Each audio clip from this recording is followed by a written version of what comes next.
ኢንሻአላህ የሚየኔ ቆንጆ ማር ተረጂው አንተም ተረዳትና አቅርባ ሁለተኛ አጠገብህ አታቅርባት አኡዝ ቢላሂ ሚነ ሸይጣን ረጂም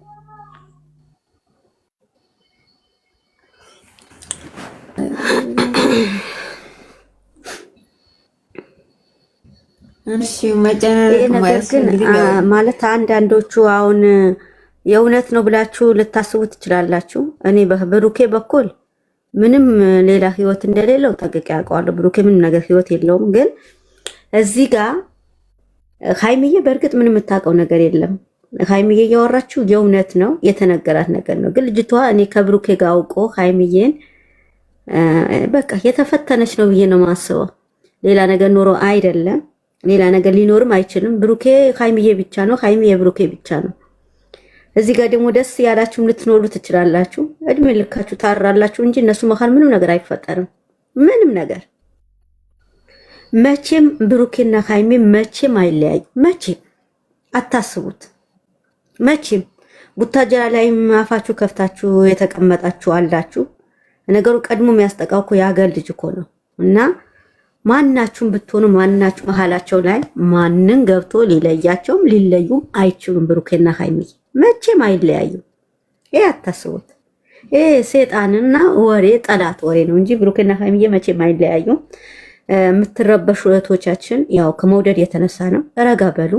ቢፈጠር እንኳን እንደዛ ነገር እንኳን ቢኖር እኛን አይዞን ብለን ሁለቱም አንድ ማድረግ ነው እንጂ አልቅሰን ወይ ተሳድበን ወይ ብሩኬ እንደዚህ ያደረገ ብላችሁ ብሩኬ የምትሰድቡት ወይ ሃይሚዬ እንደዛ አይደለም። በቃ እናንተ እውነት የምትወዷቸው ከሆነ ሁለቱም በአንድ አይን ያያችሁ እንዳይለያዩ ኮሜንትም ስትጽፉ ጥሩ ኮሜንት እየሰጣችሁ ማድረግ ነው እንጂ አንዱን ወዶ አንዱ መጣል ያው የሚጥለው ፈጣሪ ነው፣ ሰው አይጥልም።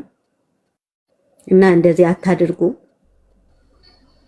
ለሁለቱም ድጋፍ መስጠት ለሁለቱም አንድ እንዲሆኑ መንገዱ ማሳየት ነው እንጂ ብሩኬ ፍቅረኛው አዘጋጅታችሁ ያስቀመጣችሁ ነው የምትመስሉት። እናንተ እዛ አዘጋጅታችሁ ቡታጀራ ላይ ያስቀምጣችሁ ልትድሩት ያዘጋጃችሁ ነው የምትመስሉት። ብሩኬ ሄደበት ሌላ የምታመጡት ሌላ። ብሩኬ ሴት ፍለጋ አይደለም ሄደው፣ የራሱ ጉዳይ አለው። ለጉዳዩ ነው ሄደው። መች ላዜም እዚህ ጋር ሊሄድ ነው ብሎ ሚዲያ ላይ ወጥቶ መናገር አለበት? የግል ህይወት ሊኖረው ይችላል። የግል የራሱ ስራ ሊኖረው ይችላል። እና የማታውቁት ነገር ባትናገሩ ጥሩ ነው። ልጆቹን ተዋቸው። ካልፈለጋችሁ ቪዲዮን አለማየት ነው። አንዱን ከፋ አንዱ ዝቅ አታድርጉ። ሁለቱም አንድ ናቸው።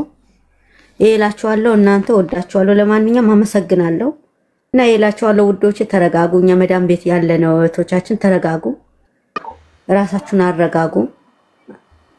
አትረበሹ። በቃ የመጣ ነገር ቢመጣ ይስተካከላል። እንኳን በቡታጀራ ላይ ሆነ ምንም ነገር ቢመጣ ቡታጀራ ነው፣ ቤተሰብ አለ፣ ችግር የለውም።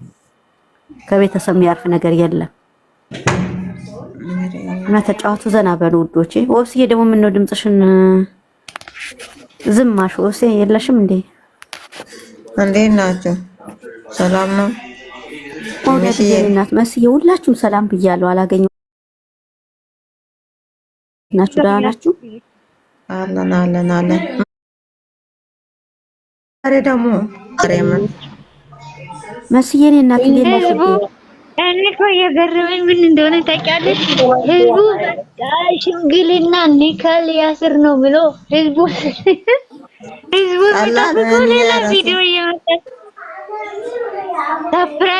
ሰፕራይዝ ነው የሆነ ህዝቡ ማለት ነው። እንትን ላይ እኮ በቃ ዛሬ እንትን ግሩፕ ላይ ያወራሉ ነበር፣ እየታከ ነበር አዳምጬ ማለት ነው። እና እንትን አዩ ደግሞ እዛ ጋር ቀሰለች ግሩፕ ላይ በኢየሱስ ስም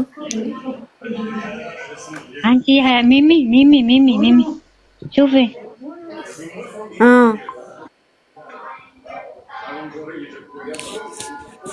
እነሱ አንድ ልባቸውን አይቶ ብቻ አላህ ምንም ክፋት ብቻ አላህ ያርቅላቸው ያ ረብ። የኛም አላህ ይድረስ። አሜን የኔ እናት አሜን። አላህ ሰላሙን ያምጣ። እነሱ አንድ ልብ ናቸው። የውስጣቸው መሻትን አውቁ ብቻ አላህ ክፋቱን ያርቅላቸው ያ ረብ። አሜን። ለዛ ነው ጠላትም ይበዛባቸው። ለዛ ነው ወላሂ አላህ ያንሳላቸው የነሱን ውስጥ ጠላት። አሁንስ በዛ ደስታን አጣጥመን ሳንጨርስ ወደ ሀዘን። ትላንትና የማይጽፉ ነገር የለም። ጥያቄያቸው በቃ የት ናቸው? ምን እያደረጋችሁት ነው? ማን ጋር ሆናችሁት ነው? ምን እንደሉ ታውቂያለሽ? ከቤተሰብ ጋራ ከነጋሽዬ ጋር ቪዲዮ ስሪ ብላለች እኮ ዛሬ ራሱ ተናግራለች። የማያወሩት ነገር የለም እዛ ኮመንት ላይ ማለት ነው።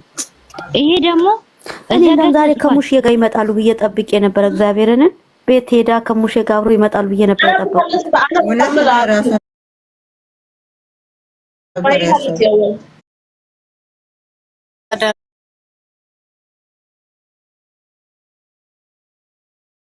በቃ እኔ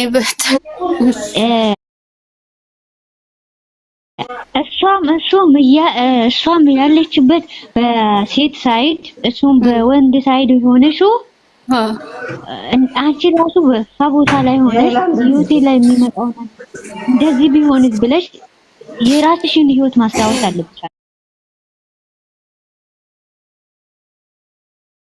እንኳን አግብተሽ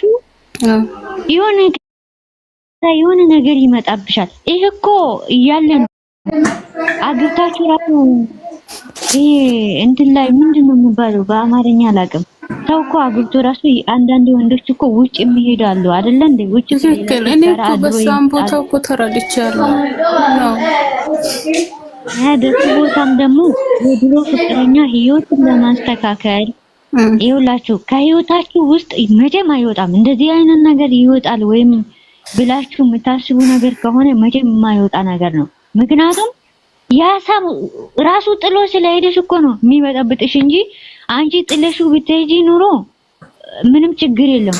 ራሱ ጥሎ ወይም በገንዘብ ምክንያት ይሆናል ወይም አለ አይደለም ወይም በቃ የሆነ አንዳንድ ጊዜ የሚያደርገን አንዳንድ ሰዎች አሉ። በገንዘብም እንወካለን፣ በመልክም እንወካው ሰዎች አሉ። እዛ ቦታ ላይ ሰው የሚቀር ይመስለኛል አንዳንድ ጊዜ ማለት ነው። ያንን ላይ አንቺ ጥለሽው የሄድሽበት ነገር ራሱ ጥሎ የሄደ ሰው ራሱ እኮ ፈልጎ ወጥቶ መጀመሪያ ላይ ራሱ ፈልጎ ወጥቶ ከህይወትሽ በቃ አንተን አልፈልግም ወይም አንቺን አልፈልግም ብሎ የሄደ ሰው ነው አሁን እንደዚህ የሚያደርገው ህይወታችን ላይ የሚበጠብጠው ማለት ነው። ኧረ አላህ እሷን መስቀልቅል ያውጣት። አሁንስ እኔ ዱአዬ እሱ ነው ላይ ለማንኛውም ጥሩ ኮመንት ስጧቸው።